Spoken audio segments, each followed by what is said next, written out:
তোমাদের সাথে একটা জিনিস দেখাবো বলে এসছি। দেখো, শীতকাল চলে গেছে, এখন কাঠ ফাটা রোদ। এই শিম গাছটা আমার শীতকালে লাগানো হয়েছিল, তো শীতকালে খুব বেশি ফলন দেয়নি। আর এখন দেখো গাছটা এইরকম সুন্দর চেহারা, শীতকালেও হয়নি। তার চেহারা দেখো, এখন সে ফুল ফুটাচ্ছে এবং ফলও দেবে।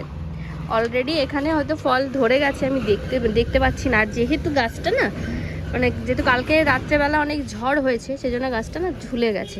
এটাকে একটুখানি আমি উপরে বেঁধেও কেন দিচ্ছি না জানি না, আমি খুব আলসেমি। আর এই দিকে দেখো আরও একটা শিমের দানা কবে কবে লাগিয়েছিলাম জানি না, সেটাও ফুটে গেছে। দেখো ফুটে আবার তাতে ফুল ফোটাচ্ছে। এটাকে একটা বেঁধে দিয়েছি, কিন্তু ওই দিকে না গিয়ে শুধু ওই দিকেই যায়। এটা দেখে যে আমার এত ভালো লাগছে যে শীতকালের শিম এখন সে গরমকালে দিচ্ছে। এখানে অনেকগুলো দানা আমি দিয়েছি, সেটা হলো উচ্ছে গাছের, দেখি হয় কি না।